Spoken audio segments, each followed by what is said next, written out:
ይህ እንደ ግሸን ማርያም የዩክሬን ኦርቶዶክስ ክርስቲያኖች ወደ እመቤታችን ቅድስት ድንግል ማርያም በጉልበታቸው በመሳብ በእግራቸውም በመራመድ የሚያደርጉት ታላቅ መንፈሳዊ ጉዞ ነው።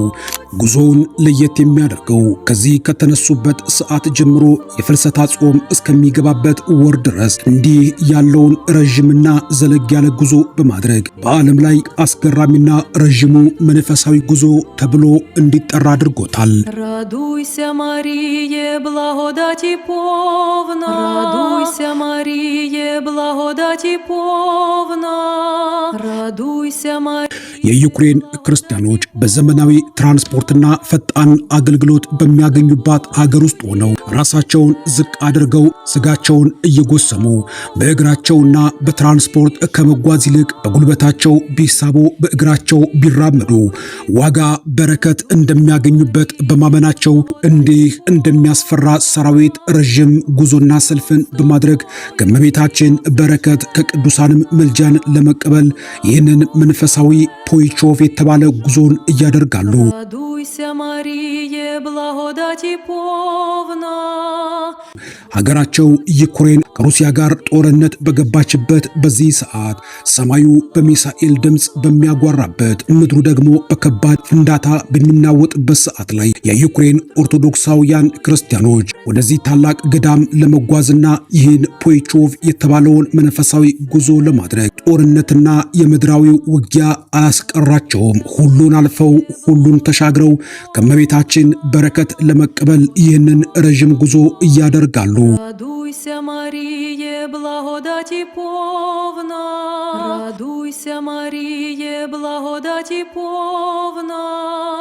በዩክሬን ያለው ኦርቶዶክሳዊ አገልግሎት ዛሬ በአውሮፓ ውስጥ ያለው ክርስቲያናዊ ሕይወትና አገልግሎት ዓለምን እየመሰለ ወደ ግብረ ሰዶማዊነት እየተለወጠ በመጣበት በዚህ ሰዓት ላይ የዩክሬን ኦርቶዶክሳውያን ክርስቲያኖች ጥንታዊውን ነባሩን ሥርዓትና ትውፊት በማስቀጠልና በመጠበቅ እንዲህ ያለውን ጉዞ እያደረጉ በረከትን በመቀበል ስጋቸውንም በመጎሰም ይህን ጥንታዊ ኦርቶዶክሳዊ ሥርዓት በመፈጸም ላይ ይገኛሉ። ሰላም ውድ የንጋት ኮከብ ሚዲያ ቤተሰቦች፣ በዛሬው ዝግጅታችን ይህን ፖይቾቭ ተብሎ የሚጠራውን የዩክሬን ክርስቲያኖች በጉልበታቸው የሚሳቡበት በእግራቸው የሚራመዱበትን ረዥም መንፈሳዊ ጉዞን በተመለከተና በዩክሬን ያለውን ኦርቶዶክሳዊ አገልግሎትና ስለ ዩክሬን ኦርቶዶክሳውያን ክርስቲያኖች በተመለከተ ዘለግ ያለ መረጃና ዘገባ ይዤላችሁ ቀርቤያለሁ። አብራችሁኝ እንድትቆዩ ስጋበዛችሁ። በቅድሚያ ለዚህ ቻናል አዲስ የሆናችሁ ሰብስክራይብ በማድረግ መረጃዎች ሲለቀቁ ደግሞ ፈጥነው እንዲደርሷችሁ የደወል ምልክቷን በመጫን ላይክና ሼር በማድረግ ወዳጅ ቤተሰብ እንድትሆኑ በቅድሚያ የምጋብዛችሁ ሙልጌታ ስዩም ነኝ። ንጋት ኮከብ ሚዲያ፣ ንጋት ኮከብ። በአሁኑ ሰዓት ዩክሬን ከሩሲያ ጋር ባለችበት እጅግ አስከፊ ደም አፋሳሽና አስጨናቂ ጦርነት ውስጥ የዩክሬን ኦርቶዶክሳውያን ክርስቲያኖች የሚከፍሉት ዋጋ ከስጋዊ መስዋዕትነት አልፎ ወደ ጥልቅና ረቂቅ መንፈሳዊ ተጋድሎ የተሸጋገረ ጉዞ ሆኗል።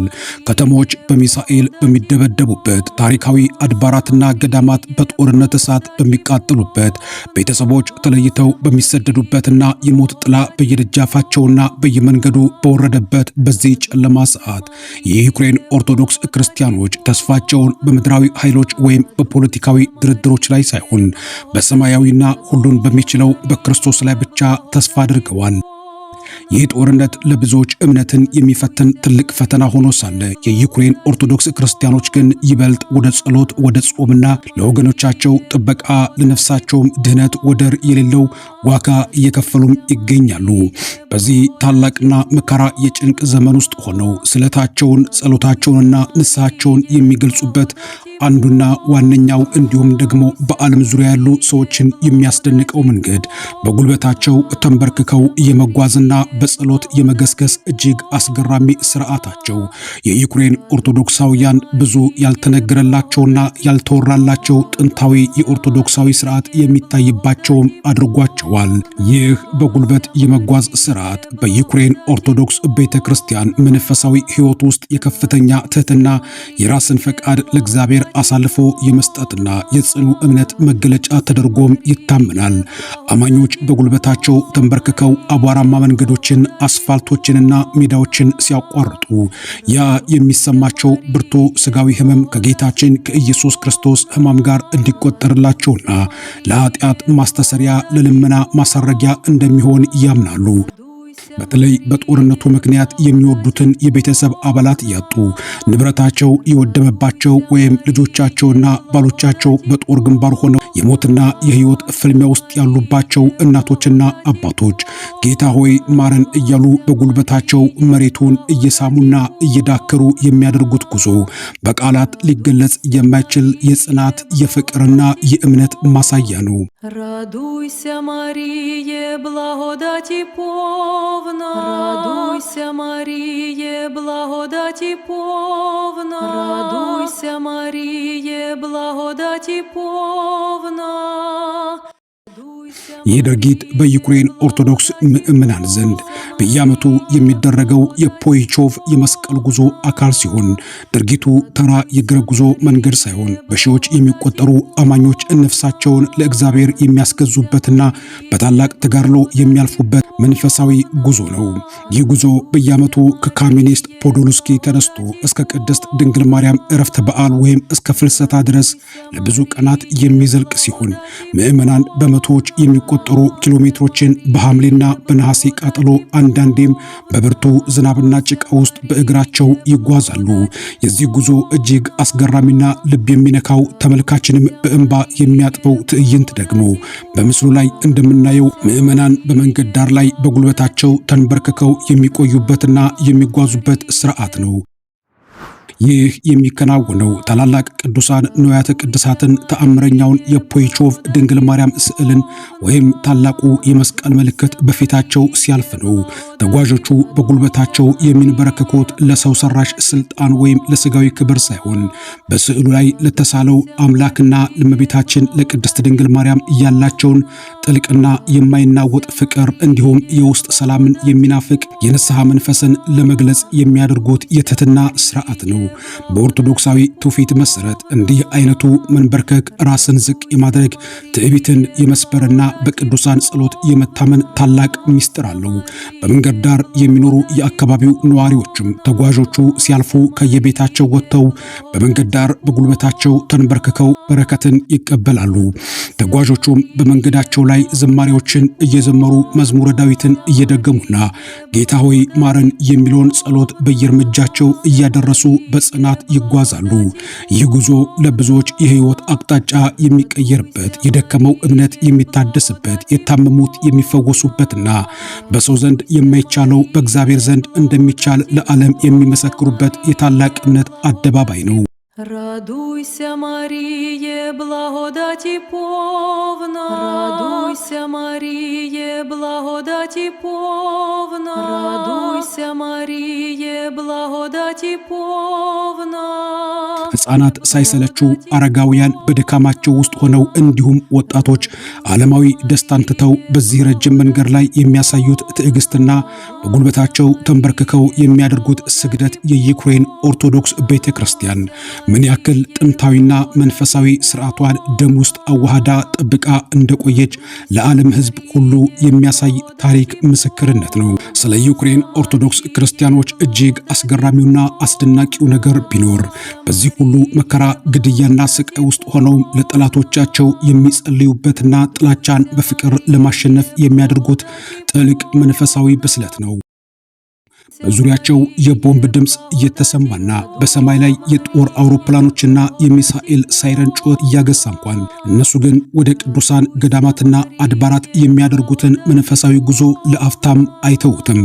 ይህ የሚያሳየው እምነታቸው ከምድራዊ ሕይወታቸው በላይ መሆኑንና ለነፍሳቸውም ያላቸው ጥንቃቄ ከስጋቸው ድህነት እንደሚበልጥ ነው። ብዙዎች ተጓዦች በጦርነቱ ምክንያት ልጆቻቸውን በሞት ተነጥቀው ሊሆን ይችላል። ነገር ግን በጉልበታቸው ተንበርክከው ሲጸልዩ ቂምን ሳይሆን ይቅርታን፣ ቁጣን ሳይሆን ሰላምን ከፈጣሪያቸው ይለምናሉ። ጉዞው በፖይቾቭ ላቭራ ገዳም ሲጠናቀቅና ምዕመናኑ በገዳሙ ካሉት ቅዱሳን ቦታዎች በተለይም የድንግል ማርያም የግርጌ አሻራ ካለበት ስፍራና ከተአምረኛው ስዕሏ ጋር ሲገናኙ የሚሰማቸው መንፈሳዊ እርካታ ያን ሁሉ የሳምንታት ድካም፣ ቁስልና በጉልበት መንበርከክ ሙሉ በሙሉ የሚያስረሳ ታላቅ በረከት ሆኖ ይገለጻል። Радуйся, Маріє, благодаті повна. Радуйся, Маріє, благодаті повна. Радуйся, Маріє, благодаті повна. ይህ በመከራ እሳት ውስጥ የሚታይ የጽናት ጥበብ የዩክሬን ኦርቶዶክሳውያን በዓለም ዙሪያ ካሉ ክርስቲያኖች ለየት የሚያደርጋቸውና ለሌሎችም አርአያ የሚሆኑበት እጅግ አስደናቂው ገጽታቸው ነው። ይህ ስርዓት በጦርነት ለቆሰለችው ዩክሬን መድኃኒት፣ ላዘኑት መጽናኛ፣ ለታከቱት ብርታት የሚሆን ታላቅ መንፈሳዊ መሳሪያ ሆኖ ያገለግላቸዋል። የዩክሬን ኦርቶዶክስ ቤተ ክርስቲያን ከሀገሪቱ ታሪክ፣ ፖለቲካና ጥልቅ ማህበራዊ ማንነት ጋር እጅግ በጠበቀ ሁኔታ የተሳሰረች በዓለም ኦርቶዶክስ መንፈሳዊ ካርታ ላይ ግዙፍ ድርሻ ያላት ተጽዕኖ ፈጣሪ ተቋም ነች። በዲሞግራፊ ረገድ ዩክሬን በዓለም ላይ ከሩሲያ ቀጥሎ በብዛት የኦርቶዶክስ ተከታዮች የሚኖሩባት ሀገር ስትሆን ከ40 ሚሊዮን በላይ ከሚሆነው የሀገሪቱ ሕዝብ ውስጥ ከ70% በላይ የሚሆነው ራሱን እንደ ኦርቶዶክስ ክርስቲያን የሚገልጽ ሕዝብ ነው። ይህ ሰፊ የሕዝብ መሰረት ቤተ ክርስቲያኗ በሀገሪቱ የዕለት ተዕለት ሕይወት፣ በባህል፣ በስነ ምግባርና እሴቶች፣ በብሔራዊ ውሳኔዎች ላይ የላቀ ተጽዕኖ እንዲኖራት አድርጓታል። በተለይም በታሪካዊቷ የኪየቭ ከተማ የሚገኘው የዲኔፕሮ ወንዝ የኪየቫን ሩስ የተባለችው ጥንታዊት መንግስት በ988 ዓመተ ምህረት ክርስትና በይፋ የተቀበለችበት ስፍራ በመሆኑ ዩክሬን ለምስራቅ አውሮፓ ኦርቶዶክስ ሁሉ እንደ መንፈሳዊ ምንጭ፣ እንደ እናትና እንደ ታላቅ የሃይማኖት ማማ ተደርጋ ትቆጠራለች። ልክ በኢትዮጵያ እንዳለችው የክርስትና መነሻ የክርስትና ማዕከል እንደነበረችው እንደ አክሱም ከተማ ማለት ነው። ይህ ጥንታዊ ታሪክ ቤተ ክርስቲያኗ በሕዝብ ዘንድ ያላትን ክብር ከመጨመሩም በላይ በዓለም አቀፍ ደረጃ የሃይማኖታዊ ዲፕሎማሲያዊ ማዕከል እንድትሆንም አድርጓታል። የቤተ ክርስቲያኗ ተጽዕኖ ፈጣሪነት የሚለካው በምዕመናን ብዛት ብቻ ሳይሆን በአገሪቱ አስቸጋሪና ፈታኝ ወቅትም የምታሳየው የማይናወጥ የሞራል መሪነትና ሰፊ ማህበራዊ አገልግሎት ነው።